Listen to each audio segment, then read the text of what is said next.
আসসালামু আলাইকুম রহমতুল্লাহি বারকাতুহু। চট্টগ্রাম ইপিজেডে ভয়াবহ আগুন লেগেছে। নিয়ন্ত্রণে কাজ করছে ফায়ার সার্ভিসের 14টি ইউনিট। সংগঠিত চট্টগ্রাম রপ্তানি প্রক্রিয়াকরণ অঞ্চলে সিপিজেড একটি কারখানায় ভয়াবহ আগুন লেগেছে। আগুন নিয়ন্ত্রণে এখন পর্যন্ত 14 ইউনিট কাজ চালিয়ে যাচ্ছে। বৃহস্পতিবার দুপুর অর্থাৎ আজকে দুপুর 2টার দিকে ইপিজেডে 1 নম্বর সেক্টর 5 নম্বর সড়কে একটি কারখানায় আগুনের সূত্রপাত হয়। জানা গেছে ওই ভবনটি 9 তলা, 6 তলায় আগুন লেগেছে এবং 7 তলায় সেই আগুনটি ছড়িয়ে পড়ে এবং 7 তলা থেকে 9 তলা পর্যন্ত প্রায় 5 শতাধিক কর্মচারী এখন পর্যন্ত আছে। এখন পর্যন্ত আপনার কোনো নিহত বা হতাহতের খবর পাওয়া যায়নি। যখন পাওয়া যাবে ইনশাল্লাহ আমরা আপনাদেরকে জানাবো।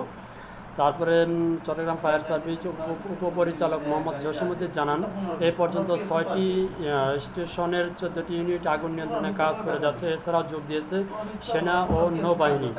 ইপিজেড থানার ওসি মোহাম্মদ জসিম হোসেন জিয়া জানান, ভবনটি মেডিকেল ইকুইপমেন্ট তৈরির প্রতিষ্ঠানের 17 তলায় আগুন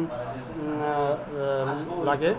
পরবর্তীতে তা 6 তলায় ছড়িয়ে পড়ে। ফায়ার সার্ভিসের চট্টগ্রাম অঞ্চলের উপ সহকারী পরিচালক আব্দুল মান্নান বলেন, ওই কারখানায় কোনো শ্রমিক কর্মচারী আটকা পড়েছে কিনা তা নিশ্চিত করে বলতে পারছে না কেউ। আমরা আগুন নিয়ন্ত্রণে কাজ করছি। চট্টগ্রাম ইপিজেড নির্বাহী পরিচালক আব্দুল সুবহান বলেন, ফায়ার সার্ভিস আগুন নিয়ন্ত্রণে কাজ এখন পর্যন্ত চালিয়ে যাচ্ছে। এখনও পর্যন্ত প্রাণহানি বা আহত হওয়ার কোনো সংবাদ পাওয়া যায়নি। যখনই সংবাদ পাওয়া যাবে ইনশাআল্লাহ আমরা আপনাদের সাথে সাথে জানিয়ে দেব। তো সবাই দোয়া করবেন। এই চট্টগ্রাম এখানে যা আগুন লেগেছে সেখানে যেন আল্লাহ তাআলা যারা ভিতরে আটকা পড়ে আছেন, বিশেষ করে 7 তলা এবং 7, 8, 9 তলা, এখানে প্রায় 500 শতাধিক শ্রমিক আটকা পড়ে আছে।